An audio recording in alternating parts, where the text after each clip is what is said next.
गीता जी के श्लोकों में से एक श्लोक है जो मैं अभी पढ़ रही हूँ और ये श्लोक है, उसका अर्थ हम जानेंगे और उस पर थोड़ा सा सोच विचार करेंगे, अपने प्रश्नों को उसमें रखेंगे और देखेंगे कि क्या हमें अपने किसी प्रश्न का उत्तर मिलता है या नहीं। ठीक है, तो श्लोक कुछ इस प्रकार से है। नमाम दुष्कृतिनो मूढ़ा प्रपद्यन्ते नराधमा माया अप्रत्यज्ञाना आसुरम भावमाश्रिता। यहाँ पे ये गीता जी की वाणी है और इस श्लोक का अर्थ है जो इसमें लिखा है कि जो निपट मूर्ख हैं, जो मनुष्यों में अधम हैं, जिनका ज्ञान माया द्वारा हर लिया गया है, तथा जो असुरों की नास्तिक प्रवृत्ति को धारण करने वाले हैं, ऐसे दुष्ट मेरी शरण ग्रहण नहीं कर सकते।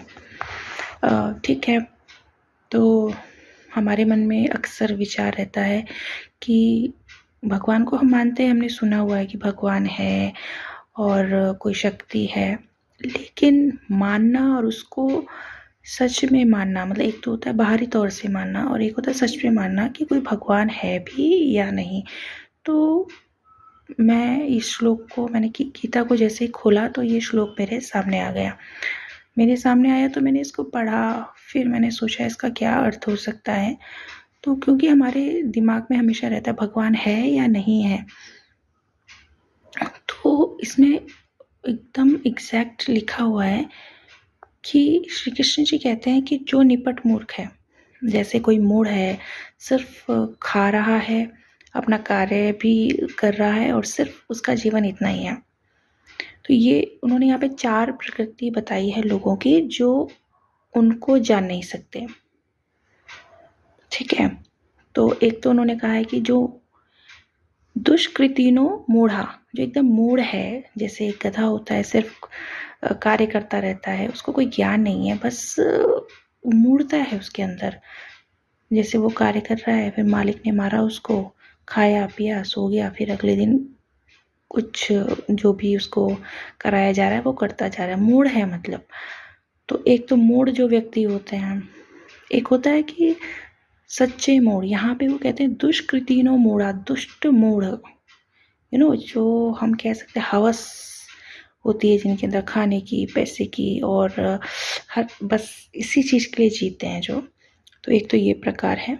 और दूसरा कहते हैं प्रपद्यन्ते नराधमा, जो नरों में अधम है, जो ऐसे मनुष्य जो नरों में अधम है, मतलब जैसे जो भूल चुका है ईश्वर को, पहले उसको पता था। जैसे हमारी बात कर ली जाती है कि शास्त्रों में कहा गया है कि जब हम माता के गर्भ में होते हैं तो हम ईश्वर से प्रार्थना करते हैं कि हमें यहाँ से बाहर निकालो, मैं तुम्हें कभी नहीं भूलूंगा, या जो भी है ईश्वर से उस वक्त प्रार्थना करते रहते हैं। जैसे ही हम इस संसार में आते हैं तो हम ईश्वर को भूल जाते हैं। तो इस प्रकृति के लोगों को नरों में अधम कहा गया है, जो हम सब हैं। ठीक है ना। तो और तीसरा वो कहते हैं, तीसरा है माया अप्रत ज्ञाना, जिनको ज्ञान तो है, जैसे व्यापारी हैं, कोई विशेषज्ञ है, कोई डॉक्टर है, इतना ज्ञान है, लेकिन उनका ज्ञान माया के द्वारा हर लिया गया है। ठीक है, वो इतना इस माया में लिप्त हो चुके हैं कि ईश्वर को या जो सत्य है उसको वो अब उसके बारे में सोच भी नहीं रहे हैं। ठीक है, एक हो गया माया अप्रत ज्ञाना। एक है आपका अंत में नास्तिक। नास्तिक वो है कि जो ईश्वर को नकार रहे हैं हमेशा कि नहीं, ईश्वर है ही नहीं, कुछ नहीं है, ऐसा कुछ भी नहीं है। तो एक अंत में कहते हैं नास्तिक। तो उन्होंने 4 प्रकृति के लोग बताए हैं, मूढ़, नराधम, माया अप्रत ज्ञानी और नास्तिक। तो अब जब मैं विचार कर रही थी तो मैं वही सोच रही थी कि मुझे भी नहीं पता कि भगवान है कि नहीं है। मानते तो है, हमें पता है ईश्वर को एक शक्ति है, कोई सत्ता है जो हम सबको चला रही है, लेकिन मानना और उसको पूरे दिल से मानना, उसमें बहुत अंतर होता है। तो मैं सोच रही थी कि ईश्वर है तो कहाँ है और क्या है। तो यहाँ पे जब ये गीता का श्लोक मैंने देखा तो इसमें उन्होंने खुद ही कह दिया कि 4 प्रकार के लोग मुझे नहीं जान सकते। एक तो हो गया आपका मूढ़ हो गया, एक हो गया आपका नरों में अधम, एक हो गया माया प्रत्यज्ञानी और एक हो गया नास्तिक। तो अब हमें अपने अंदर से इन चारों चीज़ों को निकालना पड़ेगा अगर हमें ईश्वर को जानना है या जो भी वास्तविक शक्ति है, जो सत्ता है, उसको जानना है। पहला तो हमको मतलब इन सब का सार वही है कि एक तो जो मूढ़ की तरह हम लगे हुए हैं, बिना विचार किए हुए गधों की तरह जीवन को जिए जा रहे हैं, उस पर एक अंकुश लगाना पड़ेगा कि इस तरीके से ना हो। पूरा अपना जीवन क्या है उसके बारे में विचार करके अपने हर कार्य को हमें करना होगा। दूसरा वो कहते हैं कि नराधम, जो ईश्वर को भूल चुका है, तो थोड़ा तो हमको पहले मन में रखना पड़ेगा कि ईश्वर है, तभी हम जान पाएंगे, तभी हमारे अंदर इच्छा होगी उनको जानने की। तीसरा है माया अप्रत ज्ञानी, जो माया में एकदम से लिप्त हो चुके हैं, जो सिर्फ जिनका उद्देश्य है पैसा कमाना, यहाँ पे भोगों को भोगना, ठीक है। और चौथा कहते हैं नास्तिक, जो शायद जानता है कि ईश्वर कुछ तो है लेकिन उसको नकार रहा है। जब हम नकार ही देंगे अपने दिमाग से तो हम उस चीज़ को कैसे जान पाएंगे, उसके बारे में हम जो सच्चाई है उसको कैसे जानेंगे। तो अब इसका क्या कंक्लूज़न है? इसका कंक्लूज़न अब हमें खुद सोचना पड़ेगा कि पहले तो इसका कंक्लूज़न मुझे बस ये दिख रहा है कि अब हमें कर्ता भाव से हटकर एक सिर्फ देखना होगा, साक्षी भाव में रहना पड़ेगा।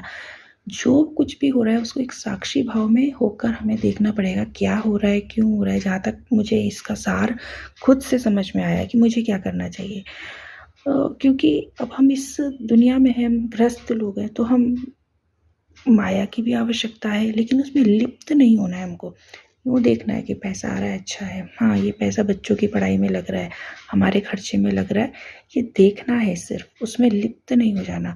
सब कुछ होते हुए भी उससे डिटैच रहना, शायद यही असली स्पिरिचुअलिटी है। और जब हम इस फेज़ में आ जाएंगे अपने लाइफ के, तो भगवान के पथ पर ये पहली सीढ़ी होगी मुझे लगता है। तो सबसे पहले जो मैं अपने जीवन में अप्लाई करना चाह रही हूँ कि मुझे साक्षी भाव में कितना रह सकती हूँ। तो देखते हैं गीता जी का ये जो श्लोक है, उनकी जो वाणी है, उसको अपने जीवन में उतारने की कोशिश करते हैं।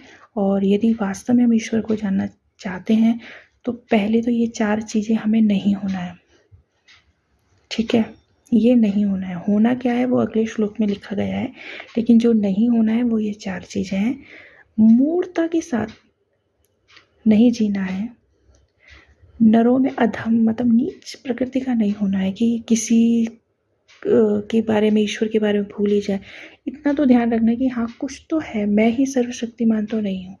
माया में लिप्त, इतना माया को क्या भोगना। जब कहते हैं कि हम किसी चीज़ को बहुत ज़्यादा भोग लेते हैं तो फिर वो चीज़ हमें भोगने लग जाती है। जैसे कहा जाता है कि इतना शक्कर मत खाइए कि अंत में शक्कर आपको खाने लगे, आपको शुगर हो जाए, आपको डायबिटीज़ हो जाए।